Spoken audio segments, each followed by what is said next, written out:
Hey everyone, Stephanie Lucrezio coming to you live. Super excited to see you all tonight. As you're popping on, please say hello. Let me know where you're calling in from. We have a really exciting conversation ahead of us.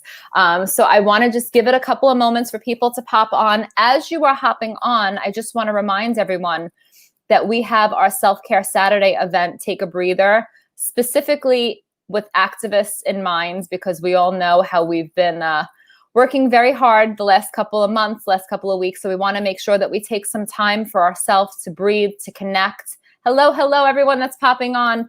To breathe, to connect, to meditate, to do some yoga. It is for all levels. I want to promise you, if you're new to this whole yoga thing, don't worry about it. You can definitely be there and be able to keep up with the flow, literally. And I'm going to be posting in a little bit the link to sign up for my mailing list. If you have not yet done so, please make sure that you do, because we need to stay ahead of the censorship. I'm actually popping that into the comments right now. We need to make sure to stay ahead of the censorship, especially moving forward with some of these platforms that aren't really cooperating with us at this point. So now that we have a couple of people in, I want to get to why we're all here tonight. Many of you saw the flyer from earlier.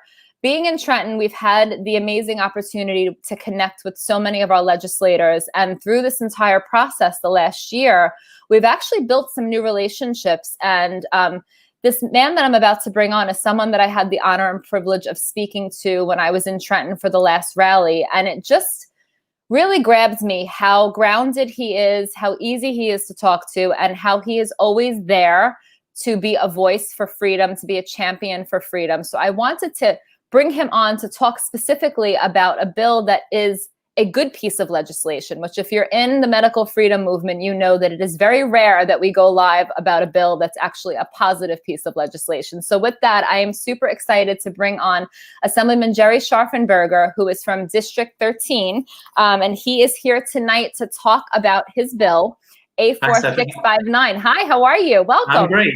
Thank you. I'm so happy that you're here. I am too. This is great. I've been looking forward to this.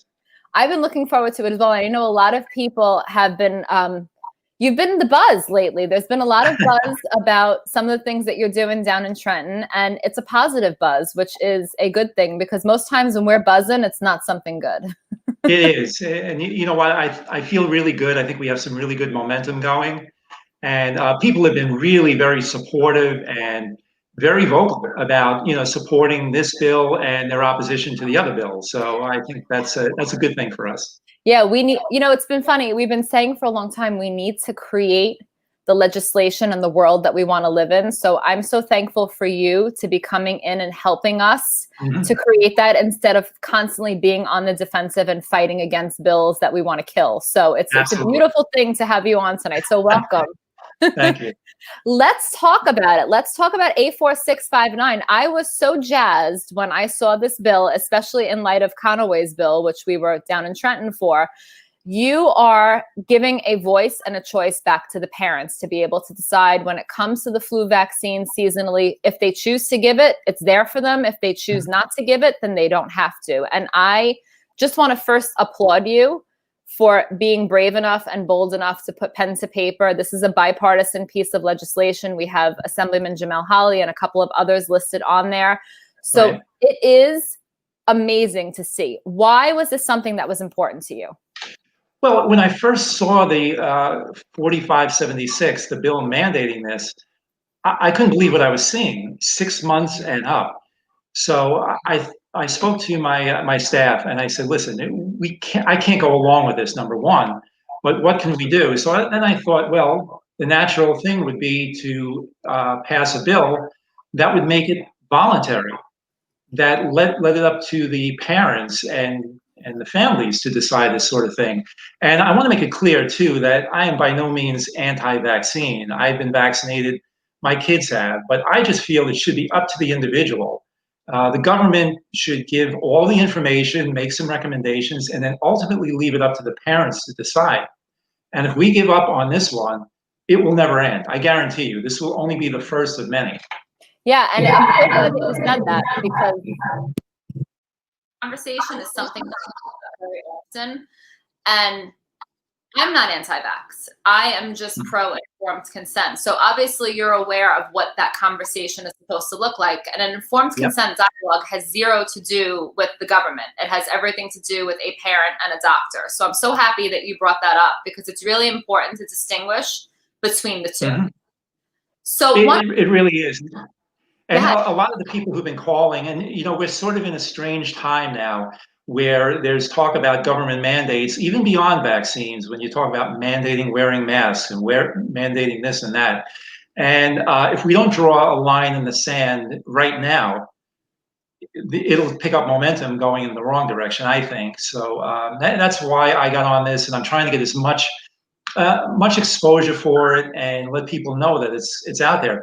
It's funny. I got an email today asking me to please oppose 4576, and I thought to myself, God, my bill's been out there a month, 6 weeks even, and there's still people who don't realize it. So forums like this are really very valuable to get the word out and to get people on board, with a hopeful piece of legislation for this. Yeah, and I can you hear background noise right here? Coming in and out a little bit. Yeah, hold on. Let me put my headset back on and see. Gotta love when Facebook messes with you. Hold on. Let me put this back on.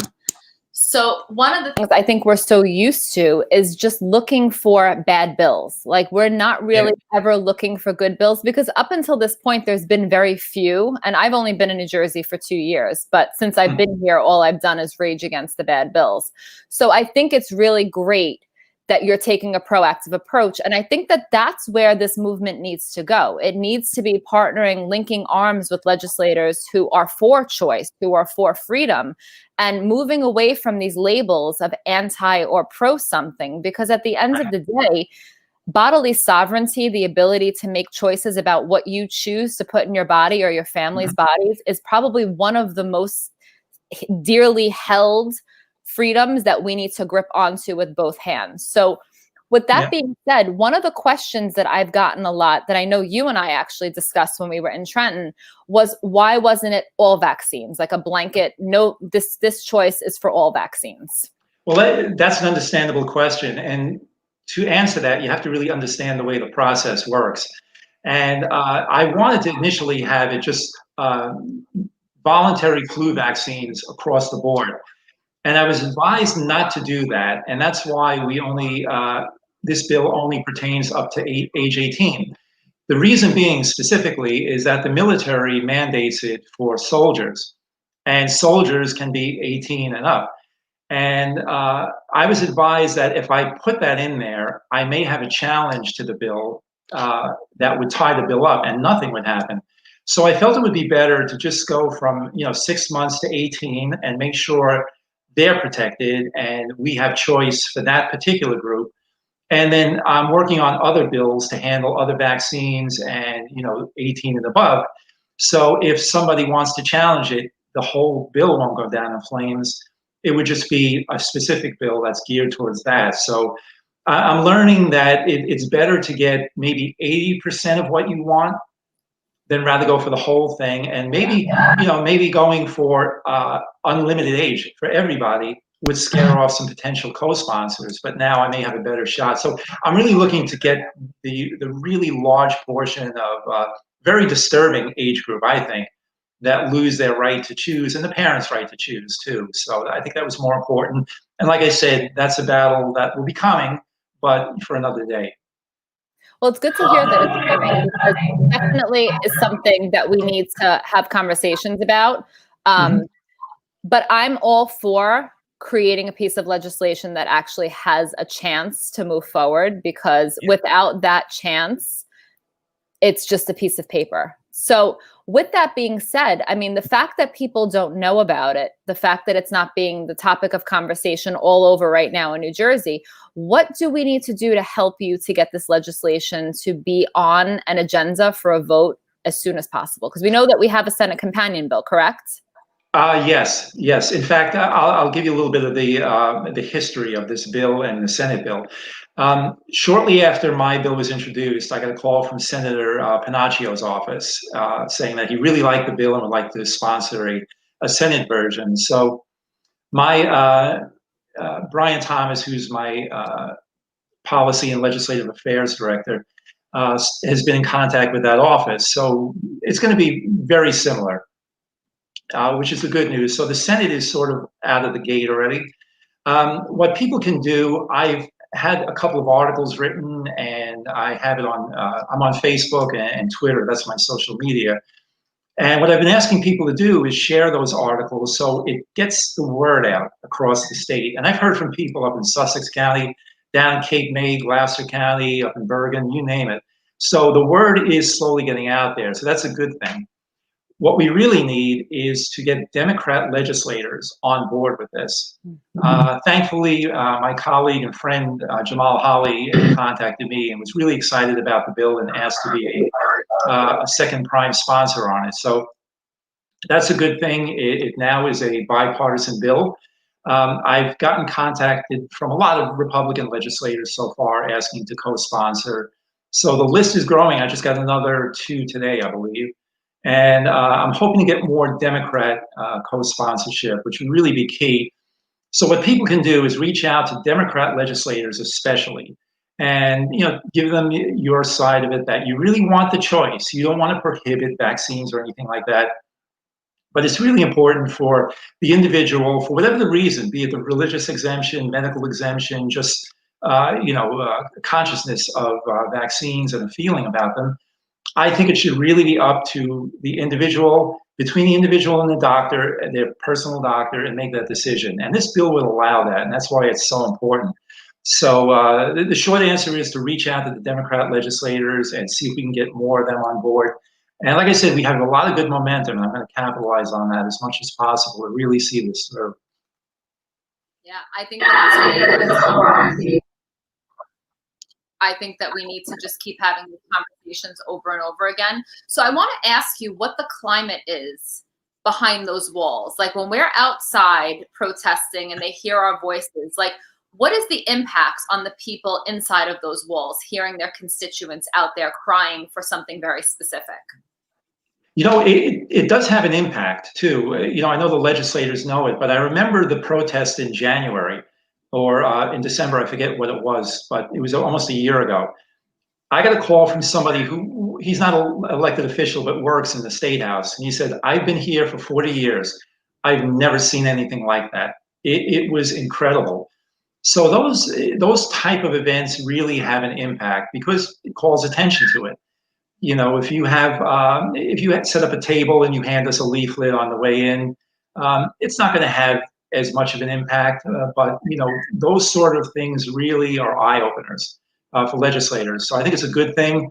I do my part. I go inside and say, hey, gee, you see all the people outside? So I try and let everybody know what's going on and how important it is. And it is working and it gets their attention. And you're doing it the right way. You're doing it in a respectful way, calling attention to an issue, having speakers who are knowledgeable, and all of that. And it does have an impact. And legislators, if you hear from them, if they hear from you, and it's either through an email or a call or a text even, they will listen to it. I've gotten 500 emails in one day on a particular topic, especially during contract time with the unions.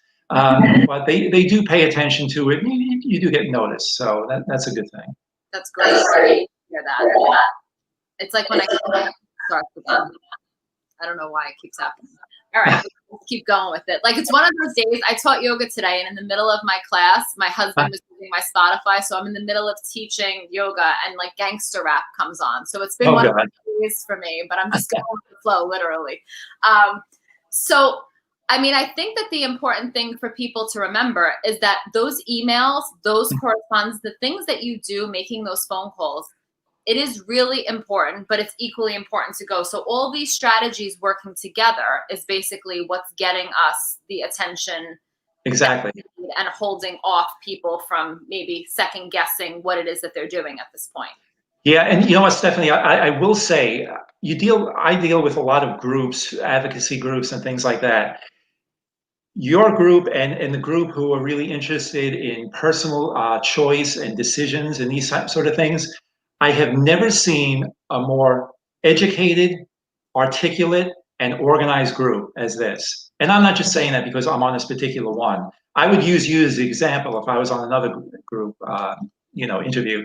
But it's really impressive, and that's really what makes the difference. That you're, sort of separated out from sort of the more extreme or fringe type groups that it sounds a little derogatory, but just groups that are a little bit smaller and asking for something. To me, this is such a basic thing.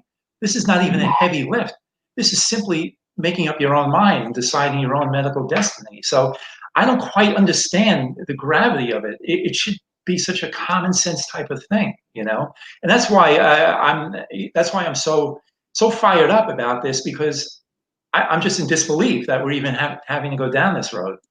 I mean, I'm with you, and I came from New York, so I've been down this road before, and I saw how it ended in New York. So you can imagine how I felt coming to New Jersey, unpacking my boxes, and seeing history start to repeat itself. Yeah. That's why we're having this conversation, because I can't keep moving my family to be able to make the choices on how I choose to raise my son, what I choose to put in his body or not put in his body. So I still appreciate what you're doing. And I think that it's really important to talk about the election. You and I had a conversation about this earlier today, because we are in a time right now where there is so much riding on what happens in November. I mean, I literally sit up at night thinking about what will happen if the wrong person gets into office when it comes to my freedoms, my personal choices. I mean, Joe Biden has literally said on many occasions he wants to mandate masks. He wants to hire a vaccine czar. So some things that are happening that I find really surprising, a lot of people that are in the medical freedom movement or other freedom movements, they're allowing their personal emotions about President Trump to take over their decision-making ability to really look at the issues that they're a stand for, the job that he's done so far, and how that plays into the America that we want to live in. Because for me, I want my son to grow up in the same America that I grew up in. And my fear with Joe Biden is that this country will be unrecognizable inside of 4 years. So if you could speak to people who are freedom warriors, who are for medical freedom, Second Amendment freedom, freedom to choose what goes into their body or otherwise, can you speak to putting aside personal feelings? Because his communication style doesn't really, I don't love it either, but I'm not married to him. I don't have to live with him. Can you talk to people about that a little bit? Yeah, like I always say, tell people, I didn't vote for a prom date for my daughter. I voted for somebody who, will, number one, keep his promises, but put this country first. And a lot of times, how many times have you heard people say, "Oh, I vote for the best person"? Well, what exactly does that mean? I have plenty of friends who I'm close with. I don't think I would vote for them to be in office. They can be nice people. But I always look at it, what are the policies? I always vote on policy, and the personality is secondary or tertiary even, way below that. And I think the policies are really what matters in your life. So if someone has sort of an abrasive personality, but really does things that benefit me and benefit my country and everything, that's the way to go, I think, as opposed to someone who smiles a lot and speaks well and is very very Shakespeareish in their speech patterns, and really has bad policies. Because what's really going to impact your life? The speech that they gave 6 months ago, or the policies that are actually enacted? And I think a lot of people who were on the fence, when they think of it that way, they'll say, "Yeah, you know what? This is too important." And when you vote against somebody for reasons that really have nothing for what they will actually be doing, you're doing the country and yourself a disservice. I became a grandpa about a month ago, and I look at that baby and I think, my God, what is this country going to be like? And it's really up to us to keep it. And we've had, throughout our history, we've had a million war dead, and we owe it to them because they died for an ideal and a value and a tradition, and that we inherited and we have to preserve. So, it's very scary when you see some of the things that are being proposed, and, to tear down the country and socialism and all this stuff. And it's a very scary prospect. So when you weigh the two and you look, on the one hand, you have policies that are more traditional and very pro-American, and And on the other hand, you have something that's been tried around the world and failed miserably, and very, very, counter to what we've always been about and what has made us great. Then you really have to start thinking, well, maybe, a silly comment or something here or there is not worth voting against, but the real policies. And I've done that, and I've served with people who were, not my favorite people, but who were good public servants and did the job well. And I was always happy to do that. So I've kind of learned from the inside that you're not going to always be enamored with everybody who's in a position to make decisions. But if they make the right decisions and follow through on them, that doesn't matter. What they decide and the outcome is really what matters. I think most people are going to realize that in the end. And you notice I'm not mentioning any names. I'm just trying to talk about a philosophy. So Yeah, I mean, I'm mentioning names, so I totally get where you're coming from. And yeah. It's interesting to me because I speak to so many people in this movement, and I've been really shocked to hear how many people are voting based on a party line, a party that they've been with. I mean, I was a registered Democrat for a very long time, then I was independent, and now I'm a registered Republican. So I feel like you have to evolve with what the issues of importance are to you and which candidate is going to best represent what your main issue is. And for me, my body, my choice, crazily enough, is the Democratic slogan, but Yes. it only applies when you're aborting a baby. It doesn't apply if you have that baby, then you no longer get to choose what goes in its body. So it's very confusing to me. Right. But when you're aborting somebody else's body. Yeah. Yeah. So you have the ability to do that. So I think people really need to, everyone's so emotional. There's so much going on with COVID and everything that's happening right now. And all the restrictions, all these executive orders, all these restrictions on freedoms. I actually just got a message. We were talking about this before we went live, that the parks in Howell have been shut down until further notice, because apparently they're not playing nice enough by the rules. So they're shutting down the parks yet again. So for people that think that we can't be where we were in March and April, it absolutely can happen, because as of right now, Murphy is ruling as if he's a king. There is no legislative process. There is no involvement of all the people that we put into office to hold him accountable. He's basically ruling with an iron fist for the last 6 months like a king. So can you talk a little bit about, because some of the frustrations I hear every single day is, how is this still happening? What can we do to get rid of these executive orders and go back to a place where we're in democratic due process? It's very frustrating. And you can imagine, being a legislator, that the assembly is totally overlooked, and there's been no communication, none that I'm aware of, between us and the governor's office. My colleague and good friend Brian Bergen sponsored a bill, Bill A4147. He was kind enough to let me be one of the sponsors on it, and we thought we had some good momentum. We had I believe we had at least one or two Democrats co-sponsoring it, and somehow it died. I don't know if they withdrew their sponsorship, but it never went anywhere. And we really tried to get some momentum, get people out there to get behind it. And they just, they have such a majority. They have a super majority. They have the Democrats. The governor's seat. They have the Senate and the Assembly, and by wide margins. So they could shrug this off and just say, okay, thanks, and go on with whatever they want to do. And so it's very frustrating, and that would have limited his executive orders to 14 days, at which point it would have gone to the legislature for review, and at least we would have a say in it. Not that we would overrule it, but at least that we would get a say in it. And believe me, we would have quite a say. And a lot of these orders would have fallen by the wayside, I guarantee it, if we were allowed to review it and go through the legislature for at least a vote on it. So is there anything we can do to bring that bill back to get things going again? What did you say it was, A4147? A4147, and the bill is still active. It's been introduced. It just hasn't been.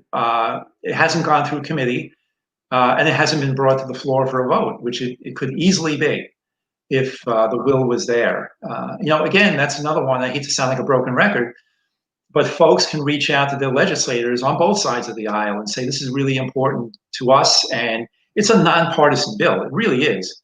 It affects everyone. And I think everyone, Democrats, Republicans, Whig, Green, doesn't matter. Everyone should have a say in this. And who's ever in the legislature has that constitutional right to be able to do this. And that's why people can't understand how we can't stop these executive orders. Well, we don't have the laws in place to be able to mandate that it go to us after a certain period of time. So the bill was created, but it just didn't have support legs from the constituents to really get it to a place where it could move. Yeah, or leadership did not put it up for a vote. Okay. And that would certainly help. If it was ever on the bill list or the agenda for a vote, that's when you go scorched earth and you contact everybody and say you have to vote yes on this bill. Oh, we're good at scorched earth. Yeah, so that will get their attention. But I don't think it would be hard to convince anybody to vote for it. It's just it has to be put up for a vote. Okay, so we have to do our part as constituents to call within our districts and ask that bill be put up for a vote, along with your bill 4659. So those are going to be some calls to action that I put out, definitely, and I'll work with some of the groups that I'm partnered with to see if we can get some text campaigns going and just remind people, because I feel like what's happened in the last 2 weeks, and that was my goal with the rally that we had in Trenton, was we had so much momentum leading into COVID, and then everything just kind of fell by the wayside. And I felt like people got a little comfortable and complacent and kind of depressed and frustrated, because I know I actually had those moments also. I mean, this has been some of the hardest times my father is going to be 70 and he's like, I have never lived through anything like this. So it takes a toll on your mental health. It takes a toll on your drive to want to do anything. So my goal with the rally in Trenton a couple of weeks ago was to make sure that we re-energized and reactivated our group, because I know how powerful it is when a committed group of individuals get together for the sake of a common cause. And I needed to remind people that even though we feel helpless right now, we still have so much power. We just have to use it in the proper way. So I think that now we have this momentum. This is a great way to continue the conversation. So us talking with you tonight is so timely, because we need these executive orders to be gone. We need to maintain parental choice. And we also need to talk about the election, because this mail-in voting, the voter fraud, like, so many people are so concerned and so confused with what this year is going to look like. Can we talk a little bit about how to make sure that our votes count and how to make sure that voter fraud is not a factor? Definitely. In fact, I just want to mention too that I was the sponsor of AR 184, which would have mandated it was a resolution that would have mandated in-person voting. And I was the second prime sponsor, along with Minority Leader Bramnick, on 4572, which was a bill that would have mandated in-person voting. And well, guess what? They were both shut down. And very frustrating. So the effort was there, but they just didn't have we just didn't have the votes or the votes to get it onto the floor. So, having said that, this is the hand we've been dealt. We have to face it. And I did everything I could. I've spoken to both sides of the aisle, and the governor just didn't want to budge on this one. So you can, everybody has their theories on why he's doing it, being that you can go to a box store or a supermarket, or, I was out at the beach on Saturday and the boardwalk was pretty full. So you can do a lot of things, but somehow you can't vote. It's ridiculous. So anyway, we have to go to plan B, which is to make sure our votes count. And what I'm telling everyone to do is that the best way is, if you can, hand deliver it to the county clerk or the board of elections in your particular county. That way you're sure that you get it and they receive it. The second best way is to use the drop boxes that the state has provided. I think there are 17 in Monmouth County, and I could look up, but you can check it easier than I can, in other counties. And use the drop boxes. They're going to have video surveillance. And the way they are operated, they have two members of the Board of Election every day go and empty the ballots, one Democrat and one Republican. So one person from either party is never alone with the ballots. So there's sort of a check and balance there that I feel very comfortable with. The boxes are very secure. Like I said, they have video surveillance, and they're very very durable and sturdy. So you can't just throw it in the trunk of your car and ride away with it. And then you can use the mail, but I would rather people do that, the lockbox, or bring them personally to the clerk, and that would keep the post office from being overwhelmed. I'm a little concerned that they're going to get at the last minute all of these ballots. The other thing I'm telling people is do it as soon as possible. So as soon as you get it, in fact, I'm still waiting for mine. I think it's going to come tomorrow. I'm going to fill it out. I'm driving to Freehold and drop it off for my mother-in-law, my wife, my son, and me. You're allowed to bring 4.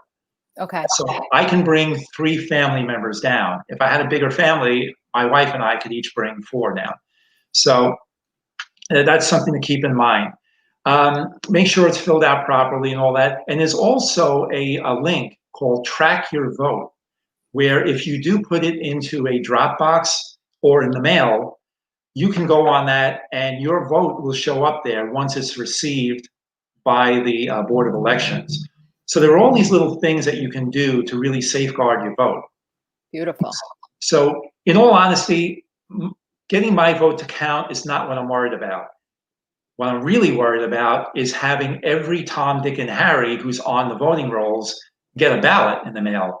And I was contacted by a constituent who said, my husband just got his ballot in the mail. So I'm like, oh, that's great. Too bad he died 5.5 years ago. So my advice to her was to contact the clerk and let her know so she could take his name off the voter rolls, because this does not happen automatically. Somehow they have to be contacted. You would think in the year 2020, when a death certificate is registered, they could cross-check everything. Yeah. That's not the case. I've had other people say, I got a ballot from somebody who lived at this address 10 years ago. I had another friend of mine, another friend of my daughter's who got married last year. For the primary, she got 2 ballots, one with her maiden name and one with her married name.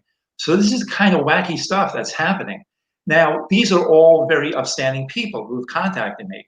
What I'm worried about are the big apartment buildings where some operative may go in there and fish through and not see a name on a mailbox and know that they have moved or something. That's a scary proposition to me. There are things you can do. If you're aware of any discarded ballots, or if you're aware of a ballot coming to an address that's no longer valid, you can call the clerk or call even the police and say, listen, I think there's a ballot here that's ineligible. And I wouldn't take it upon yourself to pick up ballots that maybe discarded or something like that. You don't want to get in trouble. But the best thing is to alert the clerk's office or the prosecutor's office if you think it's something very malicious. But by all means, alert someone. And if it's a legitimate thing, all you did was do your due diligence and really protect the sanctity of that vote. So there's no wrong way to do this. And even if we cut down on some of the fraud, things are probably going to happen. And the idea is to get everything minimized as much as possible. And if I can, I'm going to get a plug for another bill that I'm drafting, which I also drafted a bill for voter ID at the ballot box, which I think is ridiculous. In this day and age, you have to show voter ID to get in an office building. Picture ID to get in an office building, to rent a car, to pick up baseball tickets from a minor league baseball will call window. You even have to show picture ID to apply for food stamps, but you don't have to do it for voting. It's outrageous to me. And so anyway, that bill has obviously gone nowhere because we still don't have voter ID in New Jersey, but I'm not giving up on that one. But one of the other bills that I am drafting will mandate the use of the cross-check program. And it's some software that will cross-check names on New Jersey voter rolls with other states and other municipalities and other counties within New Jersey to identify people who were registered multiple times in multiple jurisdictions. So it's a very, very successful. It's been used, I think, in Kansas, Missouri, some states, very successful, and it weeds out a lot of people who are ineligible, and that's really what we need to do in this state. So that's my little commercial for another bill that hopefully will do some good down the road. I just love you more and more the more I talk to you, because all the things that I want to happen, you're already doing behind the scenes. So Trying. it's amazing. And I'm so thankful to know that we have someone like you inside of the walls of that building. Hopefully you'll inspire people to do some work, because truly a lot of these legislators have forgotten who they're beholden to. And it's we, the people, the constituents. And there's all these special interests and lobbyist groups and different companies that are going in there. And it's easy to be pulled in the wrong direction. And, you know, you and I spoke about this today with politics, how you go in with the best of intentions, and sometimes it doesn't always turn out the way that you wanted it to. And I just want to commend you for staying the course and not allowing all of the noise and the shiny objects to pull you away from what your duties are, and that is to serve the people. So I'm so thankful that you're there. Thank you. And you know what? It's funny. My philosophy is I'm not going to run into a lobbyist in the supermarket. I'm going to run into somebody who is one of my constituents. And it's really nice, though, to have people come up and say, hey, you helped me with something when you were mayor or when you were freeholder, whatever it may be. So, you know, I just have a different attitude towards this. And I just want to point out, too, that I answer all of my emails and all of my phone calls personally.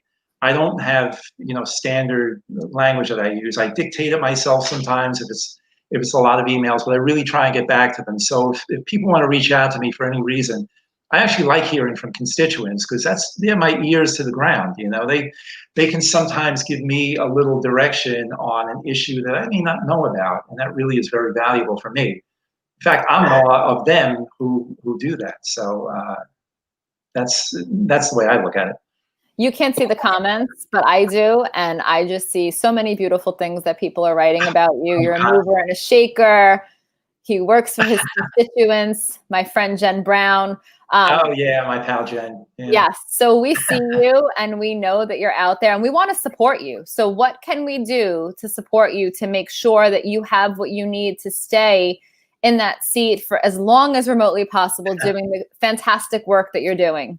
Well, the main thing is, I guess, get people to come out and vote. Especially if you live in District 13, if people aren't familiar with who I am or maybe who the candidates are, say, yeah, you know, I know him. I've liked some things he's done. He's, you know, trying to do a good job, that sort of thing. Because most people, they don't either have the interest or the patience to follow this the way they really should. I'm a little bit of a nerd when it comes that way, so I really try and dig deep into who the people are, the issues, and all of that. Whatever it is, my local board of ed that I may not be that familiar with, I really try and get to learn who's running and make an informed decision.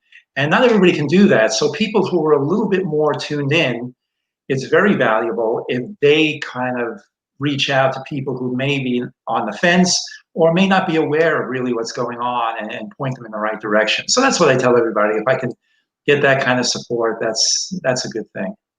Well, we're happy to do that. And I mean, obviously, we know that when it comes to campaigning, donations are always appreciated. So if you have not donated to Assemblyman Scharfenberger, here is his website, gerryfornewjersey.com. You can go on, you can make a donation. He's actually having an event October 22nd. Do you want to talk a little bit about what will be happening on October 22nd?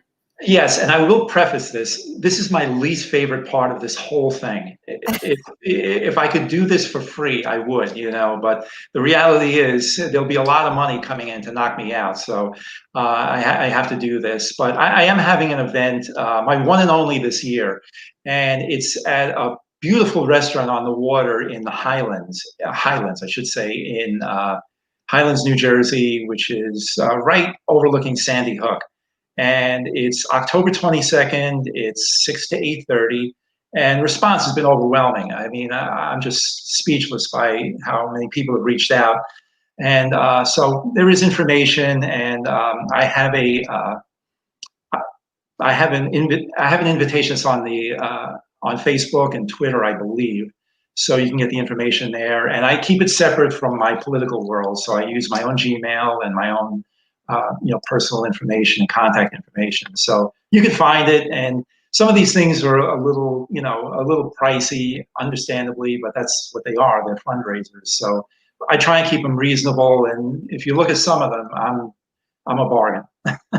Yeah, you actually are. And honestly, it's not like you're getting them thrown for free. There's overhead there. So you have to cover what you're spending and then try to also get something for your funding and campaigning going forward. So yeah, we have to make sure that our candidates are funded and supported because, like you said, we have to fight fire with fire, and there are candidates that are coming in that have money behind them. So one of the things that I want to say to all New Jerseyans is, if you're not paying attention to who is sitting inside that local office in Trenton, who is doing the bill writing, who are making the decisions for you, your family, your life, everything that happens here in New Jersey, you're missing the boat. I never imagined myself to be involved in politics. I would never imagine that I'd be speaking to an assemblyman on a live, like thinking back where I was 5-6 years ago. But there's a need right now for people to really take a look at what's happening inside of their states, because yes, the election in November is super important. And on a federal level, we want to make sure that we have the best leader possible. We don't have to like everything about him, but we want to make sure that he's the person that's going to represent the Constitution and American values. Right. But on a local level, there's so many things that are decided on a local level. If you're not paying attention to your local elections, if you're not voting for the primaries, if you're not voting, in all of the 4 elections that happen, it's so important to make sure. I actually declared a party this year because I was independent for a really long time. And I found out you can't vote in the primaries unless you have a party declared. So I had to declare myself a Republican for the first time in my life. So it's something that I encourage everybody, if you're not sure what to do, it is time to get involved with these conversations. We need to make sure that we have many more Gerry Scharfenbergers and Senator Panaccios and Hollies and Testas and Dohertys and all these people that have been out there that have been a champion for freedom. I'm so thankful that you took the time to speak to me today and then to again come on tonight and spend some time with me. I learned so much about all the things that you're doing, so much more than I thought I would. So I thank you for A4659 and for all the other bills that you're out there sponsoring. Keep up the amazing work. Let's make sure that we're supporting Assemblyman Scharfenberger. Please go to his website, donate. If you can come on the 22nd, I will most certainly be there with bells on to, meet and greet and talk to people and be there for Assemblyman Scharfenberger.